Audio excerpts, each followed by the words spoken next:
J'étais tranquille avec ma meuf l'autre jour, donc j'étais posé tranquillement, et j'ai réalisé un truc. Je me suis souvenu de la période où en fait j'avais zéro meuf, que c'était la galère, que j'étais là à chasser tous les soirs avant de m'endormir. Je m'imaginais un jour il y aura une fille à côté de moi, un jour il y aura quelqu'un à côté de moi dans ce lit. Je me suis rappelé ça et je me suis dit putain, je suis vraiment reconnaissant. Mais je me suis aussi rappelé d'un truc, c'est que la très très grande majorité des hommes aujourd'hui sont dans le cas où j'étais il n'y a pas si longtemps que ça. Zéro meuf, nada. Certains même n'en ont jamais eu, ont zéro expérience. Et là, je sais pas si tu as vu l'étude, mais il y a une étude qui montre que un homme sur trois de moins de 30 ans admet n'avoir eu aucun rapport intime avec une femme. Donc autrement dit, les hommes de moins de 30 ans, un homme sur trois admet ne pas avoir eu de meuf du tout sur l'année. Et moi je pense que même cette stat elle est optimiste. À mon avis c'est pire que ça. À mon avis on est plutôt sur du 50% des hommes. Un homme sur deux n'a pas de meuf. Un homme sur deux galère avec les meufs. Et ça, j'ai réalisé, je me suis dit, mais putain, en fait, ça, c'est logique, c'est parce que le marché de la séduction est plus difficile que jamais. Va demander, je sais pas si t'as déjà fait ça, mais va demander à tes grands-parents comment ça se passait le dating à l'époque. Sûrement ton grand-père a dû te dire, oui, à l'époque, tu voyais une fille jolie dans ton village, t'allais la voir, tu lui disais qu'elle était belle, tu l'invitais au cinéma, et puis voilà. Ton daron, c'était pareil peut-être. Ton daron, alors moi je disais, bon, bah, papa, les meufs, c'était comment? Il dit, ah bah, tu sortais, t'allais en boîte, t'abordais des meufs, c'était terminé quoi. Aujourd'hui, mais tout ce que t'as à faire pour gérer de la meuf, c'est un truc de malade. C'est un truc de malade. Aujourd'hui, si tu veux gérer des meufs, il faut avoir un bon physique, il faut être à l'aise à l'oral, il faut être intéressant, il faut avoir du game, il faut comprendre la psychologie féminine, comment elle fonctionne, il faut être bien habillé, faut être super soigné, il faut ensuite faire les efforts, il faut sortir, donc soit tu vas en boîte, soit tu vas aborder dans la rue ou je ne sais quoi, ou c'est la donneuse appli de rencontre. Moi, quand je réalise tout ce que j'ai dû faire pour réussir à trouver un système qui me ramène des meufs en continu, avoir plein de dates, ramener des meufs à la maison et trouver ma première copine, frérot, mais je me dis, mais waouh, ça m'a pris 2 ans. Ça m'a pris 2 ans avant d'arriver à ce stade. 2 ans d'efforts. Et on est la première génération à qui ça demande autant d'efforts et autant de difficultés pour réussir à trouver une meuf. Et ça s'explique par le marché de la séduction. Aujourd'hui, le marché de la séduction est totalement déréglé. C'est totalement déréglé. Concrètement, voilà comment devrait fonctionner un marché normal de la séduction. Ok. Donc normalement, dans un marché de la séduction, tu as les hommes, tu as les femmes. Ok. Donc tu as les hommes. Un homme, disons, prenons un homme 9 sur 10, eh bien logiquement, il va se mettre avec une femme 9 sur 10. Et ils vont se mettre en couple. Ce qui fait que cet homme, il sort du marché et que cette femme, elle sort du marché aussi. Et du coup, ensuite, l'homme de 8 sur 10, il va se mettre avec une femme 8 sur 10, il sort du marché, etc. Ce qui fait qu'en fait, à peu près tout le monde avait, on va dire, ses chances et la possibilité de trouver une femme qui était à peu près à son niveau de beauté. Ok. Mais aujourd'hui, il se passe un truc, c'est qu'en fait, des hommes qui sont 5 sur 10, ils ont des femmes 3 sur 10. Des mecs qui ont des mecs qui sont des 8 sur 10, ils ont accès à des femmes 6 sur 10. Et en fait, c'est trop bizarre. C'est trop bizarre. Mais en fait, pour comprendre ça, il faut que tu remontes au sommet de la chaîne. L'homme 10 sur 10. À l'époque, il y avait un truc, comme je t'ai dit, il y avait ce concept où l'homme 10 sur 10, bon à l'époque, il se trouvait une femme 10 sur 10, et puis ensuite, il se mariait avec elle, et puis voilà, il se mettait en couple, et voilà, il sortait du marché. Mais aujourd'hui, ce qui se passe, c'est que après la libération, donc le marché aujourd'hui, je sais plus comment ça s'appelait, c'était la libération sexuelle, un truc comme ça. Aujourd'hui, les hommes sont plus encouragés à se marier parce que bon, quand tu vois toutes les lois du mariage où si tu te maries avec une meuf et qu'elle te quitte, tu perds la moitié de ta fortune à la Jeff Bezos, ça donne pas forcément envie. Et en plus de ça, la sexualité est très ouverte même au niveau des femmes.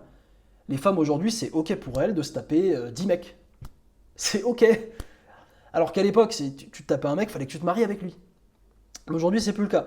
Du coup, tu as des hommes qui sont 10 sur 10 qui vont sortir avec des femmes qui vont viser bien évidemment les femmes 10 sur 10, mais pas que.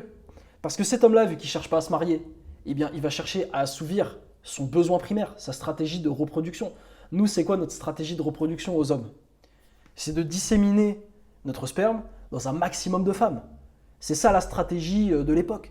Les alphas, eux, ils se contentaient pas d'une meuf, ils se mariaient pas, non. Les alphas, les hommes des cavernes, ils baisaient toutes les meufs de la tribu, en fait. Parce qu'ils voulaient avoir un max d'enfants. Parce qu'ils voulaient propager un maximum leur gène. Donc ça, c'est notre stratégie de reproduction naturelle à nous les hommes. Et en fait, l'homme 10 sur 10 qui n'est pas encouragé à se marier, parce que le mariage, pourquoi ça arrivé? Le mariage, c'est arrivé parce qu'à un moment, ils se sont dit, bon, ok, l'alpha il baisse toutes les meufs, les bêtas ils ont rien en fait. Non, on va instaurer, donc il y a eu la religion, on va instaurer le mariage, comme ça l'alpha il va se mettre avec une meuf plutôt belle, il sort du marché et chacun aura à peu près accès à des meufs, tu vois. Donc ça je te dis pas c'est un truc scientifique ou quoi, hein, je te dis juste c'est ma réflexion, c'est ce que je pense qui est arrivé.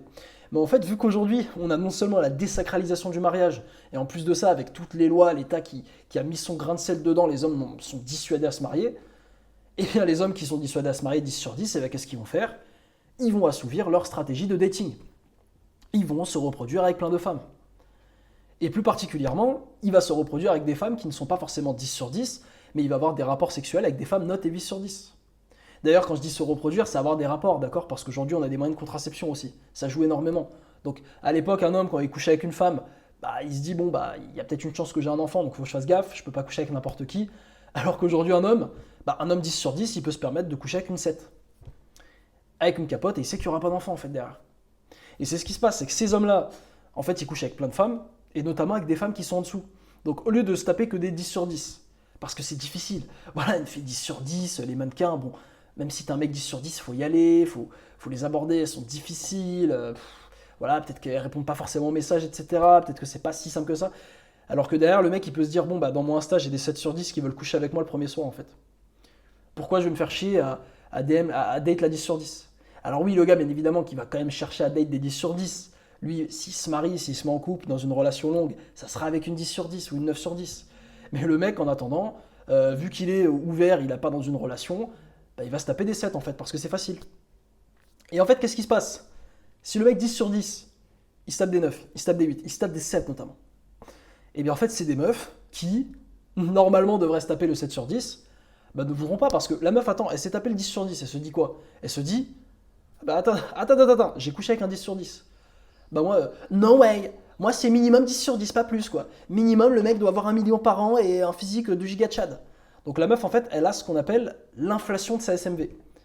La meuf qui est une 16 sur 10, vu qu'elle voit des 10 sur 10 qui veulent coucher avec elle, ou des 9 sur 10, eh bien elle se dit ah bah forcément je suis une 9 ou une 10 quoi. Et du coup, si la meuf est une 9 ou une 10, bah, elle ne voudra pas d'un mec 7 sur 10. Et ça, c'est parce que c'est la stratégie de dating des femmes, d'accord? Les femmes ne datent qu'à leur niveau ou au-dessus, d'accord? Ça, c'est un truc qu'il faut que tu retiennes. C'est ce qu'on appelle l'hypergamie. La femme est très différente de l'homme. Nous, les hommes, ce qu'on veut, c'est propager notre graine, planter des graines dans un maximum de femmes différentes, les plus attirantes différentes, mais nous, ça ne nous dérange pas que la femme soit un peu moins attirante que nous. Par contre, la femme, elle veut être fécondée par un seul homme, par l'alpha, et plus particulièrement par le meilleur homme qu'elle puisse avoir. Donc c'est pour ça qu'il y avait toutes ces femmes à l'époque bah, voilà, qui avaient des enfants de l'alpha et qui étaient contentes. Une meuf, elle va préférer se faire féconder par l'alpha, par un mec 10 sur 10, et qui pourtant féconde plein d'autres femmes, plutôt que d'avoir un mec 7 sur 10 ou 6 sur 10 et qui soit exclusif en fait. Et c'est ça la vérité. Et c'est ce qui dérègle le marché, parce que comme je t'ai dit, vu que cette meuf 7 sur 10, elle se prend pour une 9 ou une 10, et bien minimum, elle va vouloir des mecs 9 ou 10. Ce qui fait que le mec 7 sur 10 du coup, il peut pas avoir une meuf 7 sur 10. Il se dit merde, attends, les meufs 7 sur 10, elles veulent pas de moi. Mince, comment je peux faire? Et bah du coup, ce même mec 7 sur 10, il va aller date des meufs qui sont 6, des meufs qui sont 5. Et il va faire la même chose que le 10 sur 10. Et puis en plus de ça, il se dit bon bah pourquoi me faire chier à me marier avec une 7 sur 10, je peux me taper des 6, des 5 qui ont des bons corps, voilà, ça fait le café, tu vois. Et du coup, t'as ces mecs-là. En fait, t'as cette échelle, ça descend au fur et à mesure. Et ça fait qu'aujourd'hui, un mec qui est un 5 sur 10 ou moins, bah, en fait, il est mort. Et un mec qui est un 5 sur 10 ou moins, il est mort. Parce que le mec 5 sur 10, bah, les meufs de 5 sur 10, comme je t'ai dit, il y a cette inflation. Elles pensent que ce sont des 6 et des 7. Donc elles veulent pas du mec 5. Elles se disent, mais vas-y, qu'est-ce que tu veux, toi? Qu'est-ce que tu veux? Oh, vas-y, casse-toi. Du coup, le mec 7 sur 10, il lui reste quoi? Il lui reste les 4, il lui reste les 3, il lui reste les tons. Mais bon, à un moment donné, y a un niveau acceptable, on va dire, de mec pour sortir avec une meuf, pour avoir des rapports avec une meuf. Et si la meuf est une 4 ou une moins, en général, les mecs ne veulent pas. Et c'est ce qui fait que tu as toute une case de mecs qui sont entre 0 et 5 qui ont tout simplement accès à aucune meuf, en fait. Alors oui, en théorie, ils ont accès à des meufs. T'as toujours des grosses, des cachalots, des meufs dégueulasses qui rêveraient de se mettre avec un mec 3 sur 10. Mais la vérité, c'est que en fait, ces mecs-là n'en veulent pas. Et c'est pour ça que je dis tout le temps aux mecs, et moi j'ai réalisé ça, c'est pas que vous attirez aucune meuf. T'attires des meufs. Aujourd'hui, il y a plein de meufs qui... grosses, en surpoids, qui aiment la nourriture, qui aimeraient se mettre en couple avec toi, qui veulent juste un mec qui puisse la cajoler, lui payer de la nourriture, l'emmener à des dates au McDo, etc. Je suis un enculé, je suis grossophobe, je sais, mais je m'en fous. Tu vois, je fais exprès, parce que c'est drôle en plus. Mais toi, mec, qui est un 3 sur 10 peut-être, bah en fait, t'as pas envie de cette meuf-là, tu vois. Elle, pourtant, t'as pas envie d'elle. Donc c'est pas que t'attires pas de meufs, c'est juste que t'attires pas les meufs que t'as envie d'attirer. Et moi, c'est le problème que j'ai eu pendant des années. Quand j'avais 20 ans, je me rappelle à l'époque, j'attirais des filles un petit peu, notamment à l'époque en colo, etc. Mais à chaque fois, c'était des filles qui me plaisaient pas. Genre, c'était une meuf grosse, ou c'était une meuf moche, ou c'était une meuf bolos de la colo, tu sais, elle me kiffait. Et je me dis, mais putain, pourquoi je peux pas avoir la meuf fraîche qui me kiffe, en fait? Et ça, simplement parce que, bah voilà, j'étais pas assez élevé, en fait. Et là, il y a un truc que tu vas peut-être me dire, tu vas me dire, mais. Attends, Samy, comment ça tu me dis sur un 3 moi? Comment ça sur un 3 sur 10? Moi, c'est minimum 5-6, hein. Minimum sur un 5 ou un 6. C'est ce que je pensais moi aussi à l'époque, quand j'y repense. Putain, à l'époque, quand j'étais au lycée, mec, je vais te dire la note que je pensais que j'avais. Donc j'avais 19 ans, on était avec nos potes, on se disait, ouais, à ton avis, toi, t'as un combien sur 10? Moi, je t'ai sorti une note, frère, mais. Mec, j'ai osé dire à mon pote que j'étais un 7 sur 10. Je sais pas si tu te rends compte de la dinguerie. En fait, je sais pas si tu te rends compte, et en fait, c'est ça le problème, c'est que nous, on a des critères de merde, en fait. On a là, on dit, ouais, je suis un 7 sur 10, mais on se compare à qui? On se compare au mec beau gosse de notre classe. On se compare au mec beau gosse de notre ville qu'on connaît. Mais en vérité, mec, on est dans un marché global aujourd'hui. C'est plus comme à l'époque de tes grands-parents où une meuf, bah en fait, les seuls mecs auxquels elle avait accès, c'était les 4-5 mecs de son entourage qui voulaient la séduire. Donc forcément, il n'y avait pas beaucoup d'abondance. Mais aujourd'hui, une meuf avec les réseaux sociaux, elle a accès aux mecs du monde entier. Une meuf 10 sur 10 qui vit à Paris, elle peut se faire DM par un mec à Dubaï qui lui dit, hey chérie, viens, je te paye ton billet, viens avec moi. Du coup, toi, littéralement, Titouan, qui est en train de te démerder à la salle, t'as 22 ans ou 25 ans, tu te démerdes, t'essayes de faire ton petit business, etc. T'as un job à côté, tu fais un petit peu d'argent, tu fais de ton mieux, t'as même un bon physique carrément, tu te dis, ouais, je suis bien, je suis un 7 sur 10, un 8 sur 10. Et bah, cette meuf-là que tu convoites, bah, t'as un mec à Dubaï qui la convoite en fait. Et ce mec à Dubaï, il a comme toi, il est jeune, il est stock et il a de l'argent. Donc en fait, c'est ça le problème, c'est qu'on est sur un marché global en fait. La compétition, c'est ouverte. Et c'est ce qui fait qu'aujourd'hui, tu ne peux plus te dire le 10 sur 10, c'est le mec beau gosse de ton quartier. Aujourd'hui, le mec 10 sur 10, frérot, c'est le millionnaire qui a un six-pack, qui vit à Dubaï et qui est super attirant en fait. C'est lui le 10 sur 10. Du coup, ça veut dire quoi? Ça veut dire que le 9 sur 10, bah, on va dire c'est le mec qui a un six-pack, qui est plutôt attirant, qui a du game avec les meufs, qui est à l'aise à l'oral, qui a un bon network, mais bon, il n'est pas multimillionnaire, on va dire, il gagne entre 100 et 500 k par an, ce qui est très très bien. Le mec en dessous, c'est le mec qui a le bon physique du coup, mais qui gagne, on va dire, que 100 k par exemple. Parce que oui, j'ai oublié de te dire, mais on va dire le mec 10 sur 10, c'est un milliardaire. Et en fait, tu descends, tu descends. Et en fait, tu te rends compte que le mec moyen qui gagne 2000 euros par mois, qui a un physique correct, qui va à la salle, il n'est pas en surpoids, mais bon, c'est pas incroyable, qui se débrouille un peu comme il peut, et ben ce mec, en fait, c'est juste un 4. Et la vérité qui est très dure à accepter, c'est que probablement qu'aujourd'hui, toi, t'es entre 2 et 4 en fait. Moi, aujourd'hui, pour tout te dire, j'ai 24 ans, j'ai un physique plutôt musclé. Donc, je pense que tu as vu sur des photos, etc., dans les posts communautés que je te mets, j'ai un physique plutôt musclé. Et j'ai une situation financière, alors je suis pas au niveau où j'aimerais être, hein, mais je suis quand même bien, je suis géographiquement, je peux voyager, je peux aller au resto, etc., je peux vivre dans des beaux apparts. Et pourtant, je pense ne pas être plus qu'un 5 sur 10. Moi, Samy, je suis un 5 sur 10. J'ai un pote, Valentin, donc, qui est le créateur de YouTube Auto. YouTube Auto, qui est un accompagnement, il te montre comment lancer ton business YouTube. Lui, il a 27 ans, il est au-dessus de moi, mais même lui me dit, mec, mais attends, je suis très loin d'un 10 sur 10 en fait. Pourtant, le gars est giga musclé. Pourtant, le gars, il a plus de 10K par mois, le gars. Il a fait des sommes incroyables, il a énormément d'argent de côté, il a énormément de game, les meufs, il a une expérience de malade avec les meufs, il peut voyager où il veut, quand il veut. Et pourtant, même lui, je pense que c'est pas plus qu'un 7 sur 10. Même lui, il va dans des destinations genre Medellin ou il va à Dubaï et il me dit, Samy, je suis personne là-bas. C'est ça la vérité, c'est qu'on est dans un marché global. Aujourd'hui, il y a plus de compétition. Donc imagine si ce mec-là, Valentin, qui a fait le boulot, qui a fait du business, qui a plein d'argent, qui a un physique, même lui, les meufs, les 10, les 8, il n'a pas accès. Ou alors, de façon assez difficile, il me dit, bon bah faut quand même que je refasse la course, c'est compliqué, etc. Alors imagine-toi, Et c'est pour ça qu'aujourd'hui, il y a beaucoup de gens qui vont. Il y a deux réactions en fait. Il y a deux réactions par rapport à ça. Excuse-moi, je regarde sur ma montre le temps de la vidéo. Je vais essayer de faire des vidéos un petit peu plus longues parce que je trouve que c'est un peu mieux, on est posé, je peux plus développer mon sujet, plutôt que d'être comme un Mongolien et essayer de la faire en 10 minutes dans la rue avec les voitures qui roulent. Mais grosso modo, tu as deux réactions par rapport à ça. La première réaction, c'est la black pill. C'est les bolos, c'est les victimes, c'est les mecs qui vont pleurer. Tu vas probablement les voir en commentaire de cette vidéo. Ils se plaignent, ils se disent: ah bah, les meufs sont trop difficiles, le marché de la séduction c'est trop difficile, moi je suis pas content, ça se fait pas. Bah tu sais quoi, moi, bah pour la peine je vais regarder du porno et attendre les robots sexuels et je vais parler à aucune fille. C'était une imitation parfaitement réaliste du gamin. J'étais au centre de loisirs, ils font exactement ça. Et en fait, juste pour te montrer l'absurdité du discours, les mecs sont des gamins de 4 ans dans leur tête en fait. Ce ne sont pas des hommes, ce sont des enfants. Et c'est ça la vérité, c'est que s'auto-victimiser aujourd'hui, malheureusement, dans la société où on est, c'est à la mode. Les partis d'extrême gauche, frérot, qui reposent sur le discours: ah bah si aujourd'hui vous n'avez pas d'argent, c'est parce que vous avez besoin de plus d'aide. C'est parce que vous n'avez pas la chance d'avoir un parent riche. Aujourd'hui, être millionnaire, vous savez que 50% des millionnaires ont hérité, donc c'est impossible de le devenir. Mais vraiment, j'avais des discours comme ça à l'époque quand j'étais à la fac, en cours de maths, il n'y avait que des gauchos, que des gauchias, que des féministes, etc. Je me rappelle un jour, j'avais fait un exposé où j'exposais un post communauté que je vais te sortir, où je t'expliquais la pyramide des objectifs que j'ai utilisé pour atteindre mes objectifs. Et à un moment donné, je donne l'exemple.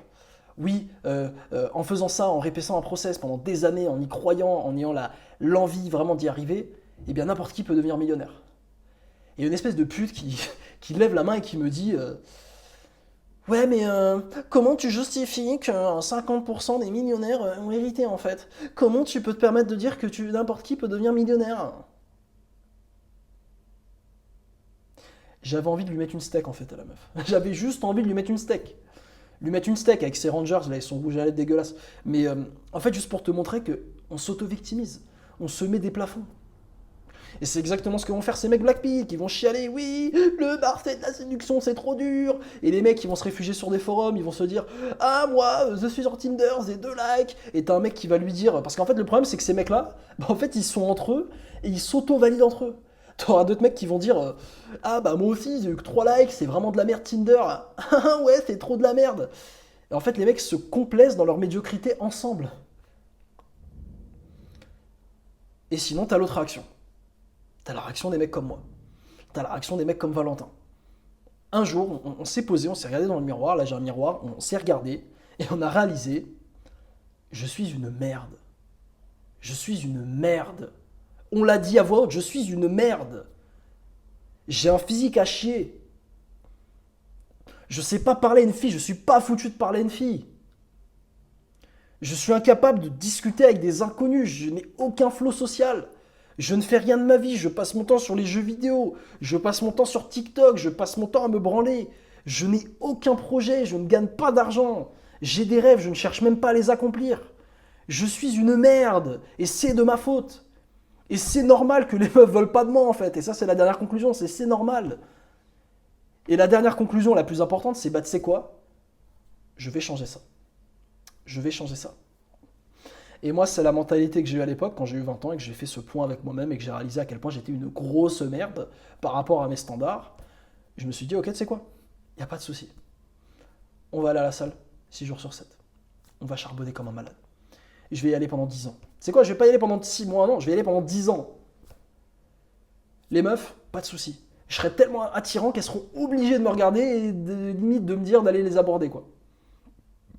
Un jour, j'aurai tellement d'argent, donc déjà, je vais vivre de YouTube parce que c'est mon rêve. Je vais vivre de YouTube, je vais accomplir ce rêve, et ensuite, bah en fait, quand je vais voyager dans le monde, je vais poster sur Insta, j'aurai plein d'abonnés, etc. Et les meufs, en fait, elles seront obligées de vouloir de moi. Et moi, c'est la mentalité que j'ai toujours eue. La mentalité, mais en fait, soit je réussirai à atteindre mon objectif, soit je mourrai en essayant.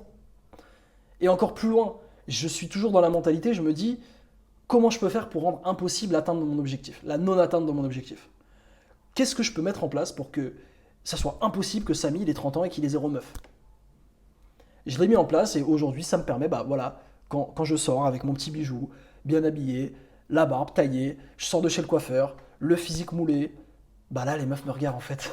Et bah là, les meufs me demandent d'aller les aborder. Et bah là, j'ai du succès sur Tinder. Parce que j'ai charbonné comme un malade. Et c'est ça la vérité. Face aux difficultés, il faut charbonner. Mon rêve de devenir youtubeur, gros, c'était dur. Tout le monde me disait, Samy, tu vas pas y arriver. Samy, il y en a 1 sur 1 million qui réussissent. Et au final, au l'espace de 2-3 ans, j'ai réussi. Honnêtement, j'ai galéré. Je vais être honnête avec toi, j'ai galéré, j'ai posté beaucoup de contenu. C'était très très dur. Franchement, si j'avais pu revenir en arrière, ce que je dirais au Samy de l'époque pour réussir à atteindre son objectif, de gagner un revenu en ligne, de vivre de YouTube, je lui dirais frérot, prends un accompagnement en fait, te fais pas chier, là tu as de l'argent de côté, mets de l'argent dans un accompagnement. Prends-toi un coach, fais-toi accompagner, et peut-être que ce que j'ai fait en 3 ans, je l'aurais fait en 1 an ou 6 mois. Tu vois, si par exemple j'avais YouTube Auto, l'opportunité là de Valentin, le challenge où il te montre concrètement comment lancer ta chaîne YouTube gratuitement, d'accord. Ensuite, il peut t'accompagner si tu veux aller plus loin avec lui. Alors uniquement si tu veux aller plus loin avec lui. Eh bien, je me dirais, moi, putain, mais en fait, putain, si j'avais YouTube Auto, j'aurais rejoint et boum, cette vie-là, je l'aurais bien plus tôt. Ça se trouve, là, j'aurais 22 ans au moment où je te parle au lieu d'avoir 24. Parce qu'à un moment donné, en fait, il faut bosser.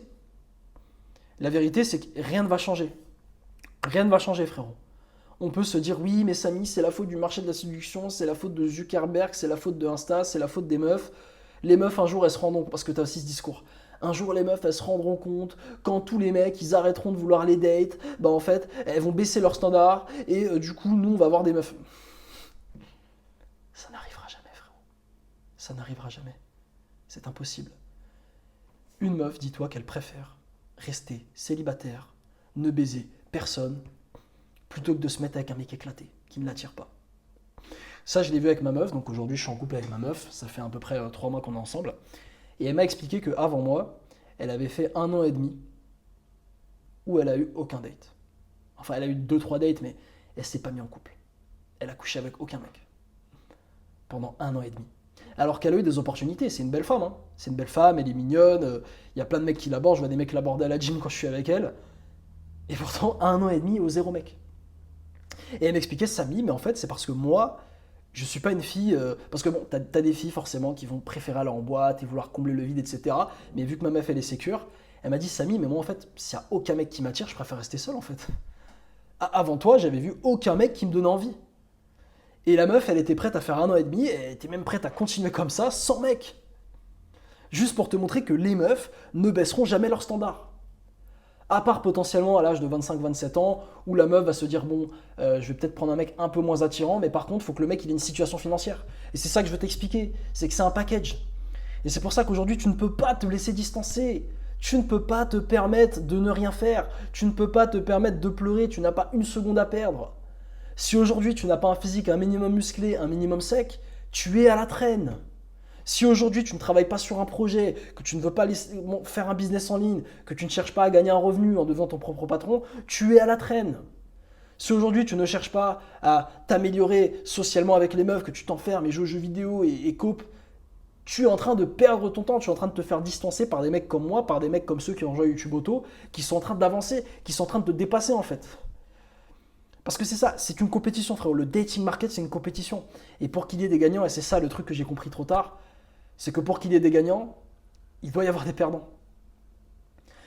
Et en fait, il faut que tu te demandes aujourd'hui, il n'y a pas d'entre-deux en fait. Est-ce que je suis un gagnant, est-ce que je suis un perdant? Et peut-être qu'aujourd'hui, tu es un perdant. Moi, il y a 3 ans encore, j'étais un perdant. Je perdais dans le marché de la séduction. J'étais une merde, j'avais accès à rien du tout.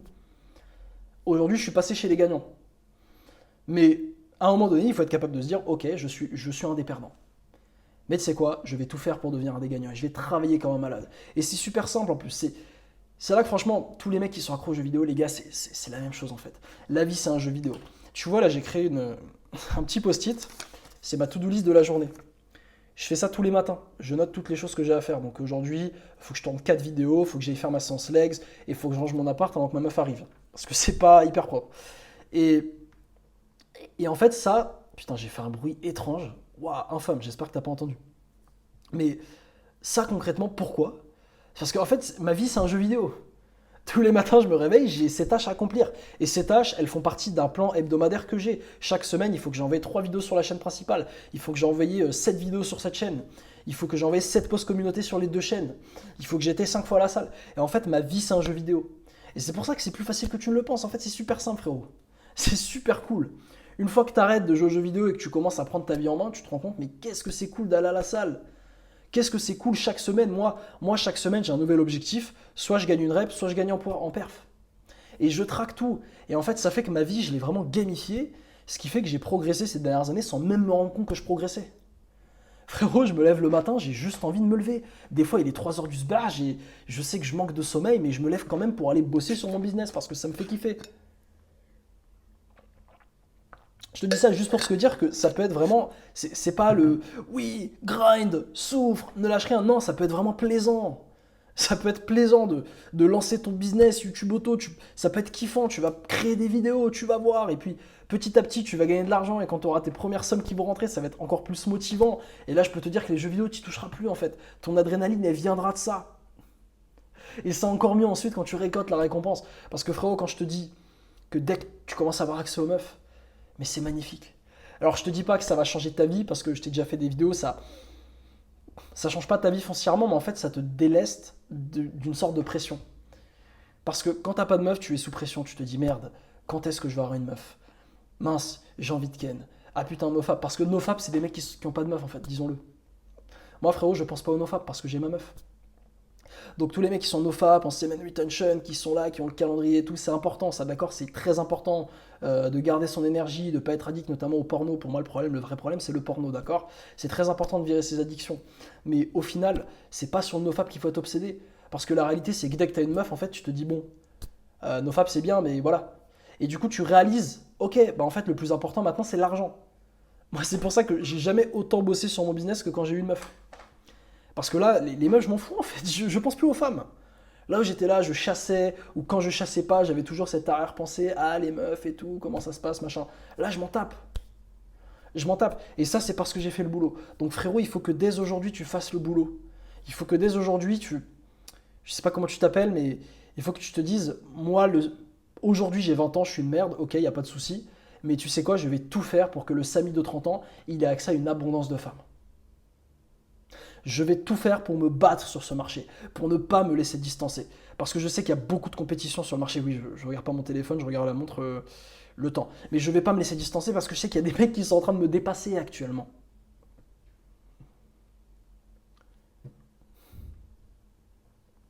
Tu vois, là, c'était le message d'espoir, mais il y a aussi un message de désespoir. Parce que ce qui t'attend aussi, c'est ça ce qui t'attend. Il faut aussi des fois faire des visualisations négatives. Moi, je te le dis, frérot, il y a un énorme pourcentage de mecs, c'est triste à dire, mais ils n'auront jamais de copine. Ils n'auront jamais de rapport sexuel. À part peut-être avec une pute en Thaïlande. Mais sinon, ils n'auront jamais de vraies relations avec une femme. Et pour vivre ça aujourd'hui avec ma copine, on vit une belle relation et je me dis, mais putain, en fait, le privilège, enfin, c'est un privilège de te réveiller dans ton lit, d'avoir une femme à tes côtés. Et surtout de te dire que, en fait, c'est à vie ça. C'est-à-dire que demain, si je me sépare de ma meuf pour X ou Y raison, bah, je peux m'en trouver une autre. Littéralement, frérot, tu vas pas me croire, mais j'ai des meufs qui me DM sur Instagram. Des meufs de Tinder, évidemment, de l'époque à qui je parlais, tu vois, que j'ai ajouté sur Insta, c'était un peu ma stratégie. Mais il y en a certaines qui me DM et qui veulent me voir, en fait. Donc, littéralement, travailler sur toi, tu le fais une fois, et tu as ce privilège d'avoir une femme à tes côtés à vie. De pouvoir avoir des rapports sexuels. Tu vois, ne serait-ce que voir une femme nue en vrai, tu vois. C'est des trucs, tu vas me dire, ah Samy, c'est puceau, machin, mais vraiment, non, mais on réalise pas, mais t'as énormément d'hommes, ils ne verront jamais une femme nue en vrai. Et je vais aller encore plus loin. T'as un pourcentage des hommes qui regardent cette vidéo qui seront puceaux à vie. Parce que la vérité, c'est que si tu regardes cette vidéo, c'est que t'es un peu en galère. Voilà. Si t'étais en mode, ouais, les meufs, j'ai tout ce qu'il me faut, il n'y a pas de souci, je gère sur le marché de la séduction, je gère dans ma vie, les finances, mon physique et tout, tu serais pas à regarder ce type de vidéo. Et ce type de vidéo, il est là pour aider les hommes qui étaient comme moi il y a quelques années, qui étaient à la ramasse. Mais en fait, le truc, c'est que parmi tous ces hommes qui sont à ramasse, il y en a, et peut-être que toi, là, je t'invite à le faire, et notamment si tu es à ce moment-là de la vidéo, c'est que c'est très bon signe, tu vas t'en sortir. Frérot, tu vas t'en sortir, tu vas charbonner, et je t'assure qu'à un moment donné, tu vas t'en sortir dans le dating market. Tu vas le dominer, ce dating market. Mais la majorité des hommes qui te mettent des commentaires de losers, parce qu'il y en a, il y en aura, je suis sûr, des commentaires de bolos du style Oh, il raconte n'importe quoi, les femmes c'est impossible, machin, machin. Je t'invite qu'à t'appeler Black Pill sur Safari en fait, et tu vas regarder les forums. Tous ces mecs ne baiseront jamais. Tous ces mecs, ils mourront à se branler sur Tory Black à l'âge de 67 ans dans leur lit d'hôpital. Je sais pas si tu visualises vraiment. Visualise et visualise-toi. Comme ça, c'est la visualisation négative que je me faisais à chaque fois que j'avais envie de lâcher. Visualise-toi, t'as 67 ans. T'es dans ton lit. Dans ton appart, une pièce. Parce que t'as jamais eu des bonnes finances, t'as jamais acheté d'appart, t'as jamais rien fait d'intéressant financièrement. Donc tu vis dans un appart de merde, un studio. T'es en banlieue, ok? T'es dans ton lit. T'as 67 ans. Il y a la télé allumée.